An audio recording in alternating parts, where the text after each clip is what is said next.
my buckwheat look like this. I have one of these. It was eaten by something. Will never look like this.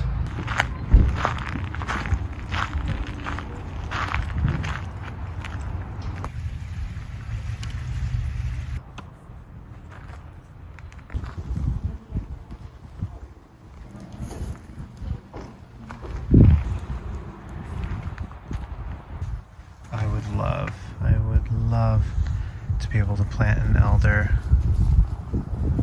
They just won't make it where we are. Blue oak, so that's our oak there. It grows in our area. So this is the one that surprisingly died last year.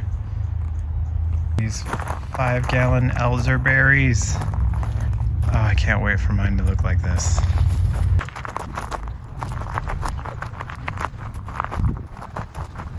Okay, so I realized I completely forgot to take any more video as I got completely engrossed in what I was doing. So we'll review these acquisitions at home. There we are. Okay, let's get you guys out of here. Just came back from the nursery in Auberry, California. Might be Prather, California. It's called Intermountain Nursery.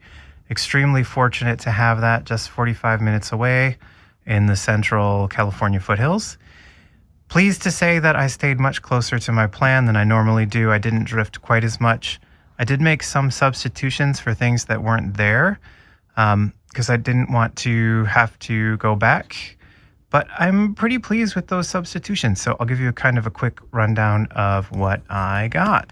These are the plants that will mostly go in kind of over in that area where I need sort of a little bit more height. This is button bush, California native. Again, see, this is what happened with my California red bud. One of the big black oaks kind of hitched a ride with it, and now there's a little baby black oak in my by my California red bud up the hill. This I'm really excited about. This is Ribes aureum, golden currant. I wanted to try some Ribes varieties this year in sort of the shadier area in this area. I got this one because it was more upright than some of the other ones. It needs to get enough height. I'm gonna have to cage it until it's tall enough that the deer won't eat it. I did want to also get a Sierra gooseberry. They didn't have those. Those ones are really spiky, and I was hoping that that one would be better for deer resistance, but they didn't have it. So I did a substitution. Rhododendron occidentalis. This is Western azalea. I'm not sure about this one, but we will see how it goes. They are extremely showy, really beautiful, kind of trumpet-like flowers. And yeah, so kind of picked that one up at the recommendation of some of the folks there at Intermountain. Not going to hold it against them if it doesn't work. Wasn't on my plan, so we'll see how it goes. Next grouping here is all of our sages. So I can't go to the nursery without picking up a nice selection of sages. Old standby, hummingbird sage. That's going to go in where our hummingbird sage didn't make it last year, which is right about there. I did get another Dara's choice. I'm gonna try this I'm gonna try to put it in a cooler area. This will be the third year that I attempt Dara's choice. All of them died last year. I love them. They are really beautiful in the spring. When the flowers die back, then they're not, they're not super showy. They're kind of just a low growing green sage, but it's a beautiful, vibrant green. And I would love it if I could get one to survive. So we're gonna see if we can figure these guys out. I haven't given up on them yet. Back here, we've also got another one that I've struggled with, probably for the opposite reason.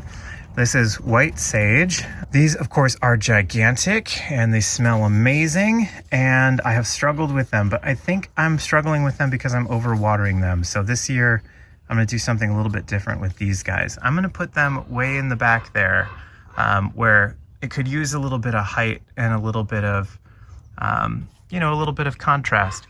I might put the white sages here. I haven't decided, or I might go ahead and put them up there and put something else here. I did get a couple things that were not on the plan. Like these purple sages. I didn't have these. I don't know where I'm going to put them yet, but love them. Look at how fuzzy. Look how fuzzy and cute these leaves are.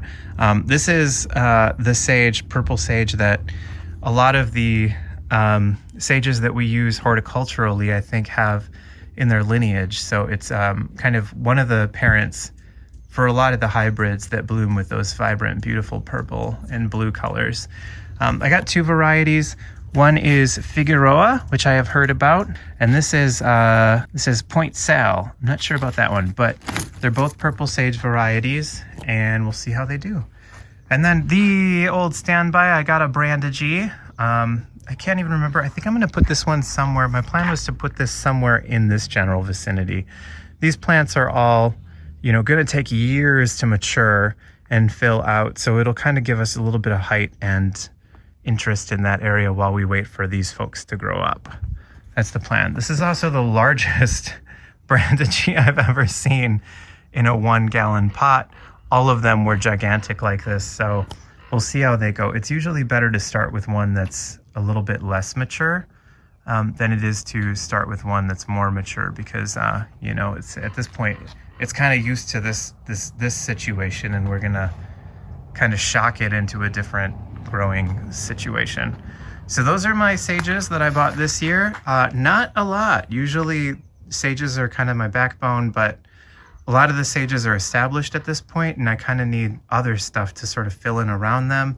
And of course, last year we did have the streak of death with all the sages that died right in this line. So to solve that this year, my plan was Penstemon, because Penstemon seemed to do pretty well there. And this is great. I wasn't even expecting this. They had Penstemon spectabilis, or showy Penstemon. This is the one that I have always wanted to get. It's kind of the one, instead of getting the Penstemon spectabilis, showy Penstemon, I was picking up desert Penstemon, or Penstemon pseudo-spectabilis, which is this one. Oh no, it's not. I think this is kind of a relative, though. It looks similar. So Penstemon pseudo-spectabilis, those are the ones that I planted.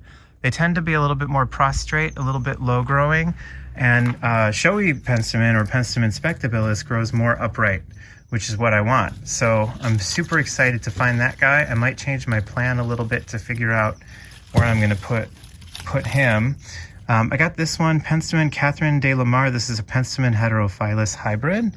And I don't know that it's native. I think these blue tags mean that they're not native, but I will not tell if you won't.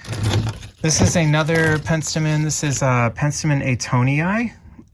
That was one that was on my list to try out. And I can't remember which one has blue flowers. I think this one has bright blue flowers, which I thought was really interesting. And Penstemon eatonii, I can't remember what color those flowers are, but excited about that. And then I got two more Penstemon GMR whites. Again, this one has a blue tag. I did not know this. I have one of these already from last year, and my plan was to put, you can see it's still kind of blooming a little bit right in there. My plan is to kind of create a little cluster of the Penstemon GMR white in that area, because I really liked what it did last year. So those are my Penstemons, and I'm very pleased with those.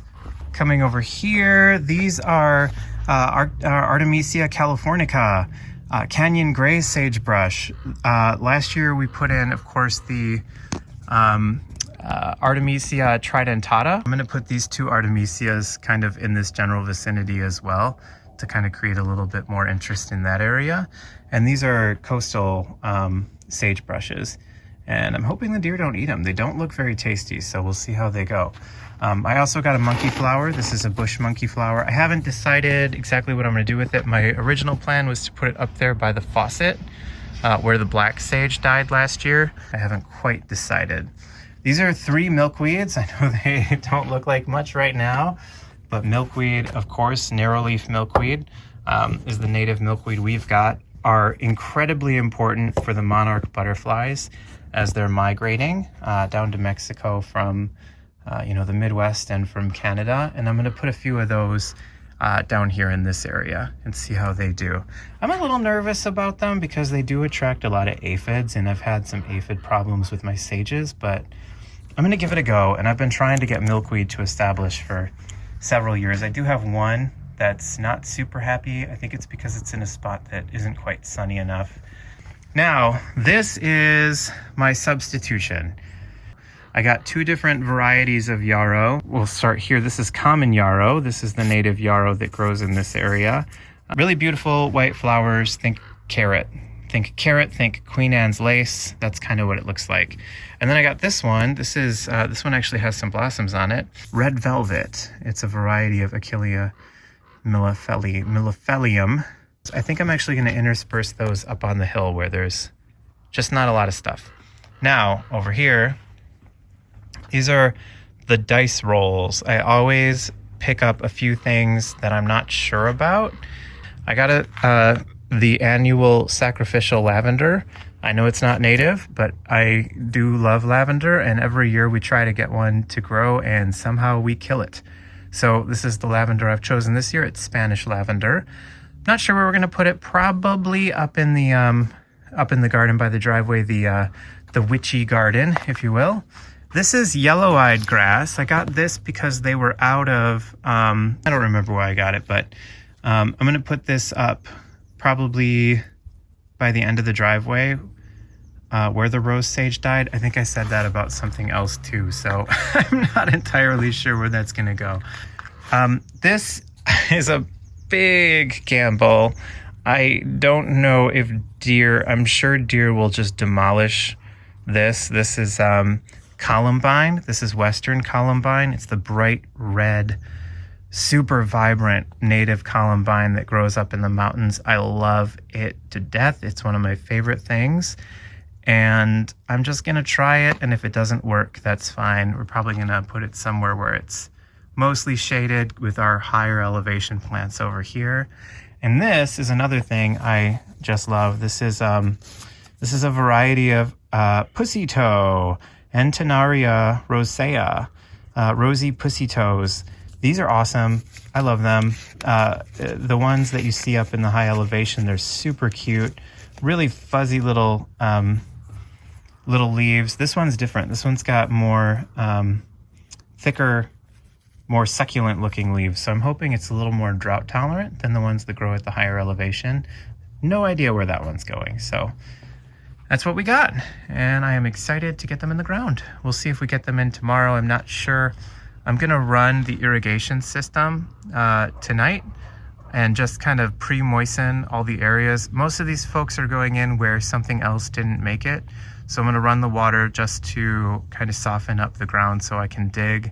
It's gonna be really hard right now because there's been no rain whatsoever. I will probably wait until tomorrow to do a full overview of my garden. I wanna do a November update. A lot of things are looking really nice right now because the weather is turned. And so sort of the blistering, horrible heat of summer is over, and a lot of these plants are starting to just green up and look a lot nicer. This is the Allen Chickering sage, for example. We still have some blooms on that. Look at the elderberry. The elderberry is pleased. It is super happy.